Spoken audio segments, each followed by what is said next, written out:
ಇದೇ ಏಪ್ರಿಲ್ನಲ್ಲಿ ಕೇರಳದಲ್ಲಿ ಅಸೆಂಬ್ಲಿ ಎಲೆಕ್ಷನ್ ಇದೆ. ಈ ಅಸೆಂಬ್ಲಿ ಎಲೆಕ್ಷನ್ ನಡೆಯಲಿದ್ದು ಕೇರಳ ಎಲೆಕ್ಷನ್ಗಾಗಿ ಅಮಿತ್ ಶಾ ರಣಕಹಳೆಯನ್ನು ಊದಿದ್ದಾರೆ. ಕಲ್ಪತರು ನಾಡಿನಲ್ಲಿ ಕಮಲ ಅರಳಿಸು ಶಾ ರಣತಂತ್ರವನ್ನು ಹೆಣೆದಿದ್ದಾರೆ. 2024ರ ಲೋಕಸಭಾ ಚುನಾವಣೆಯಲ್ಲಿ ಬಿಜೆಪಿ ಕೇರಳದಲ್ಲಿ 20% ಮತವನ್ನು ಪಡೆದಿತ್ತು.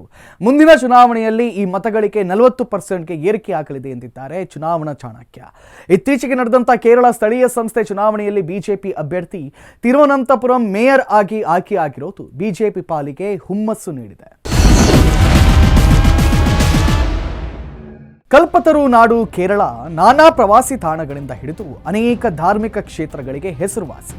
ಈ ಕಡಲ ತಡಿಯ ರಾಜ್ಯ ಪ್ರವಾಸೋದ್ಯಮವನ್ನೇ ಹೆಚ್ಚಾಗಿ ನಂಬಿಕೊಂಡಿರುವಂಥ ಕೇರಳಕ್ಕೆ ಪ್ರತಿ ವರ್ಷ ಸಾವಿರಾರು ಪ್ರವಾಸಿಗರು ಭೇಟಿ ನೀಡ್ತಾರೆ. ಇಂತಹ ಕೇರಳದಲ್ಲಿ ಅದೊಂದು ಜ್ವರ ಜೋರಾಗ್ತಾ ಇದೆ. ಆ ಜ್ವರದ ಪರಿಣಾಮ ನಾನಾ ರೀತಿಯ ಬೆಳವಣಿಗೆಗಳು ಕೇರಳದಲ್ಲಿ ನಡೆಯುತ್ತಿವೆ. ನಾನಾ ರೀತಿಯ ಲೆಕ್ಕಾಚಾರಗಳು ಶುರುವಾಗಿದೆ. ಅಷ್ಟಕ್ಕೂ ಯಾವುದೇ ಜ್ವರ ಅಂದರೆ ಅದು ಚುನಾವಣೆಯ ಜ್ವರ. ಹೌದು, ಇದೇ ಬರೋ ಏಪ್ರಿಲ್ನಲ್ಲಿ ಕೇರಳದಲ್ಲಿ ವಿಧಾನಸಭಾ ಚುನಾವಣೆ ನಡೆಯಲಿದೆ. ಹಾಗಾಗಿ ರಾಜಕೀಯ ಚದುರಂಗದಾಟ ದೇವರ ನಾಡಲ್ಲಿ ಜೋರಾಗಿದೆ. ಈ ಬಾರಿ ಕೇರಳದ ಚುಕ್ಕಾಣಿ ಹಿಡಿಯೋದು ಯಾರು ಅನ್ನೋ ಕುತೂಹಲ ಹೆಚ್ಚಾಗಿದೆ. ಅಲ್ಲೇನಿದ್ರೂ ಕೂಡ ಕಮ್ಯುನಿಸ್ಟ್ ನೇತೃತ್ವದ LDF ಹಾಗೂ ಕಾಂಗ್ರೆಸ್ ನೇತೃತ್ವದ UDF ನಡುವೆ ನೇರ ಹಣಾಹಣಿ ಆಗುತ್ತೆ. ಕಳೆದ 2 ಅವಧಿಗೆ ಸತತವಾಗಿ ಆಯ್ಕೆಯಾಗಿರುವಂಥ LDF 3ನೇ ಬಾರಿ ಕೇರಳದ ಚುಕ್ಕಾಣಿ ಹಿಡಿಬೇಕು ಅಂತ ಪ್ರಯತ್ನಿಸಿದರೆ ಅತ್ತ ಕಾಂಗ್ರೆಸ್ ನೇತೃತ್ವದ UDF ಹೇಗಾದರೂ ಮಾಡಿ ಈ ಬಾರಿ ಕಮ್ಯುನಿಸ್ಟರ ಕೈಯಿಂದ ಅಧಿಕಾರ ಕಸಿಬೇಕು ಅಂತ ಪ್ರಯತ್ನಿಸ್ತಾ ಇದೆ.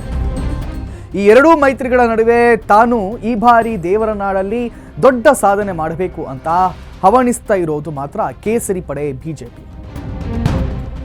ಏಪ್ರಿಲ್ನಲ್ಲಿ ನಡೆಯುವಂಥ ಅಸೆಂಬ್ಲಿ ಚುನಾವಣೆಗೆ ಕೇಸರಿ ಪಡೆ ಸಿದ್ಧವಾಗಿದೆ. ಸ್ವತಃ ಕೇಂದ್ರ ಸಚಿವ ಅಮಿತ್ ಶಾ ಕೇರಳ ಚುನಾವಣೆಗೆ ರಣಕಹಳೆಯನ್ನು ಊದಿದ್ದಾರೆ. ಈ ಬಾರಿ ದೇವರ ನಾಡಲ್ಲಿ ಕಮಲವನ್ನ ದೊಡ್ಡ ಪ್ರಮಾಣದಲ್ಲಿ ಅರಳಿಸುತ್ತೇವೆ ಅಂತ ಪಣ ತೊಟ್ಟಿದ್ದಾರೆ.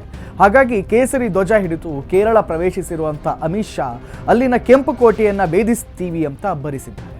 ಕೇರಳದ ರಾಜಧಾನಿ ತಿರುವನಂತಪುರಂನ ಕಾರ್ಯಕರ್ತರನ್ನ ಉದ್ದೇಶಿಸಿ ಮಾತನಾಡಿದ ಶಾ ಹಲವಾರು ವಿಚಾರಗಳನ್ನ ಕಾರ್ಯಕರ್ತರ ಜೊತೆ ಹಂಚಿಕೊಂಡಿದ್ದಾರೆ. ಅಮಿತ್ ಶಾ ಕೇರಳ ರಾಜಧಾನಿ ತಿರುವನಂತಪುರಂನಲ್ಲಿ ಪಕ್ಷದ ಸ್ಥಳೀಯ ಸಂಸ್ಥೆ ಪ್ರತಿನಿಧಿಗಳನ್ನು ಉದ್ದೇಶಿಸಿ ಭಾಷಣ ಮಾಡಿದ್ದಾರೆ. ನಮಗೆ ಅಭಿವೃದ್ಧಿ ಹೊಂದಿದಂಥ ಕೇರಳ ಬೇಕು ಅನ್ನೋ ಘೋಷವಾಕ್ಯದೊಂದಿಗೆ ಬಿಜೆಪಿಯ ಮಿಷನ್ 2026ಕ್ಕೆ ಚಾಲನೆಯನ್ನು ನೀಡಿರುವಂಥ ಅಮಿತ್ ಶಾ ಪಕ್ಷದ ಕಾರ್ಯಕರ್ತರನ್ನ ಹುರಿದುಂಬಿಸುವ ಕೆಲಸ ಮಾಡಿದ್ದಾರೆ. ಈ ಚುನಾವಣೆಯಲ್ಲಿ ಬಿಜೆಪಿ ಮತಗಳಿಕೆಯನ್ನ ಹೆಚ್ಚು ಮಾಡಬೇಕು ಅನ್ನೋದು ಅಮಿತ್ ಶಾ ಲೆಕ್ಕಾಚಾರ. ಇದನ್ನೇ ಕಾರ್ಯಕರ್ತರಾಗೂ ಕೂಡ ತಿಳಿಸಿ ಕೆಲಸ ಮಾಡಿದ್ದಾರೆ ಅಮಿತ್ ಶಾ. ಬಿಜೆಪಿಯಿಂದ ಆಯ್ಕೆಯಾದ 2000ಕ್ಕೂ ಹೆಚ್ಚು ಸ್ಥಳೀಯ ಸಂಸ್ಥೆ ಪ್ರತಿನಿಧಿಗಳನ್ನು ಉದ್ದೇಶಿಸಿ ಮಾತನಾಡಿದ ಅಮಿತ್ ಶಾ ಕೇರಳದಲ್ಲಿ ಬಿಜೆಪಿ ದೊಡ್ಡ ಗುರಿಯನ್ನ ಹೊಂದಿದೆ ಅನ್ನೋದನ್ನ ಸ್ಪಷ್ಟಪಡಿಸಿದರು. ಬಿಜೆಪಿ ಕೇವಲ ಮತ ಪ್ರಮಾಣವನ್ನ ಹೆಚ್ಚಿಸೋಕೆ ಚುನಾವಣೆಗಳಲ್ಲಿ ಸ್ಪರ್ಧಿಸ್ತಾ ಇಲ್ಲ. ಕೇರಳದಲ್ಲಿ ಭವಿಷ್ಯದ ಮುಖ್ಯಮಂತ್ರಿ ಬಿಜೆಪಿಯವರಾಗಿರಬೇಕು ಅನ್ನೋ ನಿಟ್ಟಿನಲ್ಲಿ ಪಕ್ಷ ಕೆಲಸ ಮಾಡ್ತಾ ಇದೆ ಅಂದರು. ಅಮಿತ್ ಶಾ ಈ ಹೇಳಿಕೆ ಪಕ್ಷದ ಕಾರ್ಯಕರ್ತರಲ್ಲಿ ಹೊಸ ಉತ್ಸಾಹವನ್ನು ತುಂಬಿದೆ. ಜೊತೆಗೆ ಲೋಕಸಭಾ ಚುನಾವಣೆಯಲ್ಲಿ ಪಕ್ಷದ ಮತಗಳಿಕೆ ಪ್ರಮಾಣ ಹೆಚ್ಚುತ್ತಲೇ ಬಂದಿರೋದ್ರಿಂದ ಅಮಿತ್ ಶಾ ಈ ಬಗ್ಗೆ ಕೂಡ ಗಮನವನ್ನು ಸೆಳೆದರು. ಕೇರಳದ ಲೋಕಸಭಾ ಚುನಾವಣೆಯಲ್ಲಿ ಬಿಜೆಪಿಯ ಮತಗಳಿಕೆ ಹೆಚ್ಚಾಗ್ತಾ ಬರ್ತಾ ಇದೆ. ಈ ಬಗ್ಗೆ ಮಾತನಾಡಿದ ಅಮಿತ್ ಶಾ 2014ರ ಲೋಕಸಭಾ ಚುನಾವಣೆಯಲ್ಲಿ ಕೇರಳದಲ್ಲಿ ಬಿಜೆಪಿ ಮತಗಳಿಕೆ ಪ್ರಮಾಣ 11%, ಆದರೆ 2019ರ ಚುನಾವಣೆಯಲ್ಲಿ ಬಿಜೆಪಿ ಮತಗಳಿಕೆ ಪ್ರಮಾಣ 16%ನಷ್ಟಾಗಿದೆ. ಜೊತೆಗೆ 2024ರ ಲೋಕಸಭಾ ಚುನಾವಣೆಯಲ್ಲಿ ಬಿಜೆಪಿ ಮತಗಳಿಕೆ ಪ್ರಮಾಣ 20%ಗೆ ಏರಿಕೆ ಆಗಿದೆ. ಕೇರಳ ಬಿಜೆಪಿ ಪಾಲಿಗೆ ಇದೊಂದು ಮೈಲಿಗಲ್ಲು. ಯಾವುದೇ ಪಕ್ಷ ಚುನಾವಣೆಯಲ್ಲಿ 20% ಮತವನ್ನು ಪಡೆದರೆ ಅದೊಂದು ಮಹತ್ವದ ಹೆಜ್ಜೆ. 20%ನಿಂದ 40% ಪಡೆಯೋದಕ್ಕೆ ಆ ಪಕ್ಷಕ್ಕೆ 5 ವರ್ಷ ಸಮಯ ಬೇಕಾಗಲ್ಲ. ನೇರವಾಗಿ ಆ ಪಕ್ಷದ ಮತಗಳಿಕೆ ಪ್ರಮಾಣ 20%ನಿಂದ 40%ಗೆ ಏರಿಕೆ ಆಗುತ್ತೆ. ಹಾಗಾಗಿ ಈಗ ಬಿಜೆಪಿ ಕೂಡ ಮುಂದಿನ ಚುನಾವಣೆಯಲ್ಲಿ 40% ಮತ ಪಡೆಯುತ್ತೆ ಅನ್ನೋ ವಿಶ್ವಾಸ ವ್ಯಕ್ತಪಡಿಸಿದ್ರು ಅಮಿತ್ ಶಾ. ಜೊತೆಗೆ ಇತ್ತೀಚೆಗೆ ನಡೆದಂಥ ಸ್ಥಳೀಯ ಸಂಸ್ಥೆ ಚುನಾವಣೆಯ ವೇಳೆ ಬಿಜೆಪಿ ಹೊಸದೊಂದು ಪ್ರಯೋಗವನ್ನು ಮಾಡಿತ್ತು. ಎಲ್ಲ ಕಡೆ ಬಿಜೆಪಿ ಚಿಹ್ನೆಯ ಮೇಲೆಯೇ ನಮ್ಮ ಅಭ್ಯರ್ಥಿಗಳು ಸ್ಪರ್ಧಿಸಿದ್ರು. ಅದರ ಪರಿಣಾಮವನ್ನು ನೀವೇ ನೋಡುತ್ತಿದ್ದೀರಿ ಎಂದು ಅಮಿತ್ ಶಾ ಇತ್ತೀಚೆಗೆ ನಡೆದಂಥ ಕೇರಳ ಸ್ಥಳೀಯ ಸಂಸ್ಥೆ ಚುನಾವಣೆಯ ಫಲಿತಾಂಶದ ಬಗ್ಗೆ ಪ್ರಸ್ತಾಪಿಸಿದರು. ಇತ್ತೀಚೆಗೆ ನಡೆದಂಥ ಕೇರಳ ಸ್ಥಳೀಯ ಸಂಸ್ಥೆ ಚುನಾವಣೆಯಲ್ಲಿ ಕೇರಳ ಬಿಜೆಪಿ ಅಭ್ಯರ್ಥಿ ತಿರುವನಂತಪುರಂ ಮೇಯರ್ ಆಗಿ ಆಯ್ಕೆಯಾಗಿದ್ದಾರೆ. ಇದು ಸಹಜವಾಗಿ ಕೇಸರಿ ಪಕ್ಷದ ಕಾರ್ಯಕರ್ತರಿಗೆ ಬೂಸ್ಟರ್ ಡೋಸ್ನಂತೆ ಕೆಲಸ ಮಾಡಿದೆ. ಅಮಿತ್ ಶಾ ಈ ಗೆಲುವನ್ನು ಮುಂದಿನ ಹಂತಕ್ಕೆ ಕೊಂಡೊಯ್ಯುವ ಪ್ರಯತ್ನದ ಭಾಗವಾಗಿ ಕೇರಳ ಮಿಷನ್ 2026ಕ್ಕೆ ಅಧಿಕೃತವಾಗಿ ಚಾಲನೆ ನೀಡಿದ್ದಾರೆ.